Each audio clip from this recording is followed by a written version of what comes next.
Ils ne peuvent pas se permettre de jouer avec leur réputation, mais en général, on repart très vite à la hausse. Ben, on est quasiment à 1 x 5.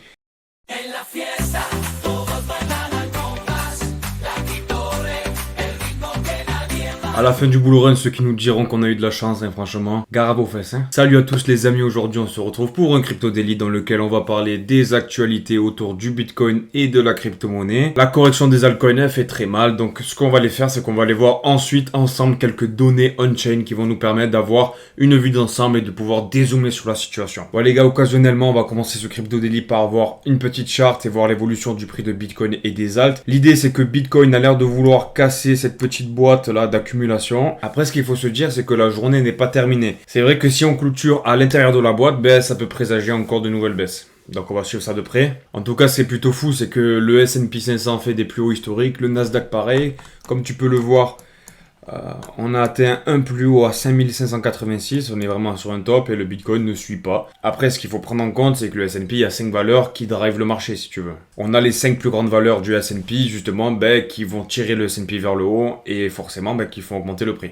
Donc forcément, le dollar américain a été un peu déchargé, l'euro a pris un tout petit peu de force. L'euro avait craché face au dollar, il était descendu à 1,06.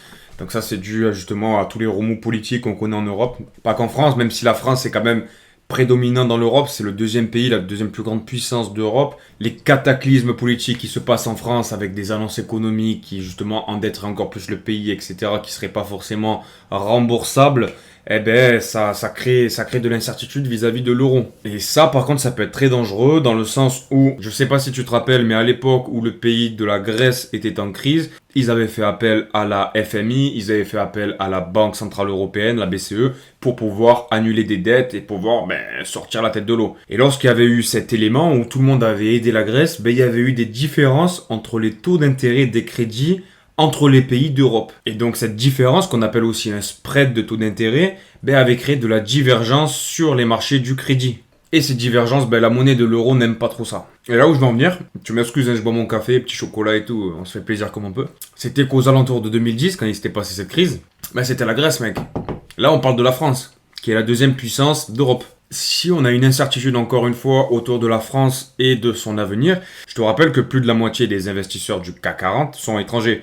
Donc ça peut entraîner de grosses dégringolades et même sur l'euro, du coup, ça pourrait être dramatique. Bref, j'étais obligé de t'en parler, gros. Ensuite, les gars, un truc que j'aimerais vous dire, c'est qu'en ce moment, on a de moins en moins de liquidités parce qu'à force de racheter les corrections, ça devient compliqué de trouver de l'argent. Donc moi, je me suis consacré pas mal dans les airdrops et je t'ai parlé de Blast il y a quelques jours. Et voilà, j'ai bien farm le token.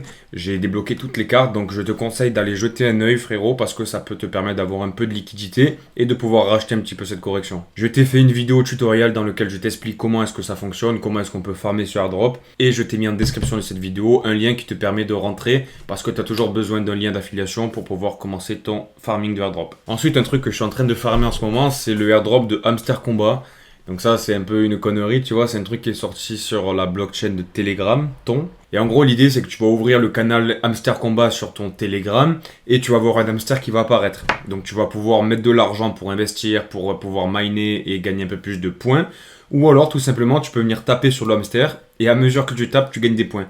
Donc c'est vraiment hyper con, mais au final, si ça peut rapporter un peu d'argent, on va pas cracher dessus. Moi en ce moment, je suis en train de réunir un peu de liquidité pour les mettre sur ce hamster combat et pour pouvoir maximiser mon capital d'airdrop que je vais recevoir. Ensuite, tu peux voir autour de toi plein de nouvelles de peur. On parle de la fin des altcoins, la fin de la crypto-monnaie, la fin du bitcoin en général, l'effondrement monétaire. Mais bon, faut prendre du recul, frérot. Après, je vais te montrer quelques petites données historiques qui te permettront de te faire un avis un peu plus objectif sur la situation, de dézoomer un petit peu, parce que, étant donné qu'on a notre argent en jeu, c'est pas comme les présidents ou les politiciens, tu vois, qui jouent avec notre argent et qui, eux, s'ils font une erreur, c'est pas très grave. Là, on joue avec notre propre argent, donc c'est compliqué. En ces périodes de troubles, le Bitcoin est considéré comme une valeur refuge et forcément, les gens déplacent leur argent vers le Bitcoin pour pouvoir un petit peu se décorréler de la volatilité. Mais ça, frérot, ça va se terminer à un moment donné. Tu vois, c'est des cycles, ça va, ça vient, à un moment donné, ça va repartir. Bref, on ira voir ça après. Donc là, sur ce graphique, tu peux voir la dominance des altcoins face au Bitcoin. Donc si cette courbe monte, ça veut dire que c'est bon pour nous parce que c'est la alt season. Et si ça descend, c'est l'inverse. T'as compris le principe. Et comme tu peux le voir, c'est cyclique. On a des creux, des sommets et ça fait des espèces de vaguelettes. Et mine de rien, en mai dernier, on était à un plus bas qu'on n'a même pas encore atteint, frérot. Mais quand ça part, ben, comme tu peux le voir, ça part en flèche. Ce qu'il faut se dire, c'est qu'on est à peu près à 60 jours post-halving. Et dans l'histoire aussi de Bitcoin, ben, en général, ça repartait, on avait une tendance haussière aux alentours de 100 jours après le halving. Donc ça, c'est des choses aussi à prendre en compte, à mettre en relation avec ce qui se passe dans le marché et tes émotions. Comme je t'ai parlé hier, même si ça fait mal au cul, gros, ben, il faut que tu prennes un peu de recul et tu te dises que ça, c'est normal. En termes de nouvelles autour de la crypto-monnaie qui est plutôt sympatoche, c'est qu'on a l'entreprise Tether, propriétaire du stablecoin USDT que tu connais, qui lance un stablecoin adossé à l'or et libellé en dollars américains nommé Alloy. Donc pour te préciser le truc, en gros ce stablecoin il sera pas adossé directement à l'or, au prix de l'or si tu veux, il sera adossé au prix du dollar et en revanche il sera backé par de l'or. Donc ça reste un dollar synthétique, ça change pas vraiment de ce qu'on a. Le seul truc c'est qu'on a un peu plus de, de sécurité parce qu'on est backé sur quelque chose de concret qui est l'or. Bon. Donc moi je trouve ça plutôt sympathique. En termes de nouvelles macroéconomiques, on va devoir suivre de près. On a les inscriptions hebdomadaires au chômage en Amérique qui seront jeudi à 14h30. On a une estimation de 235 000 inscriptions au chômage. Sur les dernières inscriptions, on avait 242 000, donc on s'attend à avoir une petite baisse. J'espère que la nouvelle sera plutôt positive. En tout cas, pour le marché, ça pourrait permettre de redonner un peu de force au marché des actions, mais aussi au marché des crypto-monnaies. En tout cas, on va suivre ça de près, mon petit pote. Ensuite, une courbe que je t'ai montré hier, que j'aimerais te reparler, c'est qu'on avait une zone d'accumulation qui était importante. Cette zone, tu vois, elle ressemble un petit peu à un quart de disque. Et comme tu peux le voir, on est en train de rebondir sur le haut de cette zone. Et tant qu'on ne va pas casser cette ligne vraiment brutalement avec une clôture, parce que je te le rappelle que c'est ce qui est le plus important, c'est la clôture, bah frérot, sache que le cycle est devant nous. Et dans tous les cas, on a plein d'autres signes que je vais aller te montrer de suite. Mais voilà, en tout cas, on garde ça à l'esprit, on va suivre ça de près. Ensuite, comme tu peux le voir, avec le trade de SETH, on a un Bitcoin en weekly, donc en semaine, qui vient s'appuyer sur les 20 MA et les 20 EMA. Donc ça, c'est une zone qui est plutôt intéressante. Et à chaque fois qu'on est venu toucher cette zone, on l'a des fois transpercé vers le bas, comme tu peux voir ici. Mais en général, on repart très vite à la hausse. Donc ça peut nous donner une indication sur la direction du prix de Bitcoin parce que même si on la touche et qu'on la transperce dans les quelques jours qui viennent ou les semaines qui viennent, ben ça annonce quand même un début de hausse. Ça amène quand même une tendance haussière. Par ailleurs, un truc intéressant à voir aussi, c'est que les investissements de BlackRock n'ont jamais été perdants. Comme tu peux le voir avec les assets de BlackRock. Lorsque BlackRock avait acheté Merrill Lynch Investment Manager en bleu turquoise, ben ses investissements de 2005 n'ont jamais été perdants. Et si tu regardes aujourd'hui en 2020, ben frérot, on a fait 1 fois 4 à peu près. Ben on est quasiment 1 fois 5. De plus, si tu regardes les courbes roses qui sont Barclays et Global Investor qui avaient été encore achetés par BlackRock, ben ils ne sont encore une fois pas perdants. Et il y a une espèce de x2 en l'équivalent de 10 ans.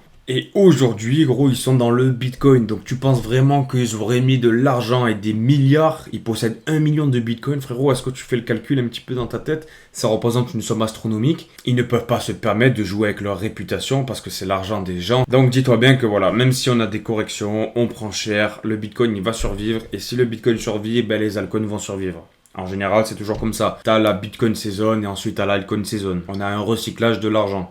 Ensuite, j'aimerais te parler de quelque chose qui est important selon moi, qui sont les taux de financement, autrement dit en anglais, les funding rates. Je te l'explique vraiment grosso modo, mais en fait, ce qu'il faut que tu comprennes, c'est que les funding rates, c'est un mécanisme utilisé par les plateformes d'échange de crypto pour maintenir l'équilibre entre les prix des contrats perpétuels et les cryptos associés. Et finalement, ce chiffre, ce qu'on appelle le funding rate, c'est une espèce de pourcentage et il s'agit d'une commission qui est payée par les traders qui détiennent les positions longues ou short sur les contrats perp en fonction de la direction du marché. Pour te simplifier la chose, lorsqu'on a un marché qui est orienté à la hausse, où tout est bullish, le taux de financement est généralement positif et augmente avec le temps. A l'inverse, lorsque le marché est baissier, le taux de financement est habituellement négatif. Quand le marché est bullish, c'est les traders de longue qui payent des frais aux traders de short. Et inversement, quand c'est bearish, c'est les traders de short qui payent des frais aux traders de long. Si tu comprends pas les perpétuels aussi que je t'ai parlé, tu peux me le dire en commentaire et je te ferai une petite présentation rapidos comme j'aime bien te le faire. Et finalement, cette métrique, le funding rate, permet d'avoir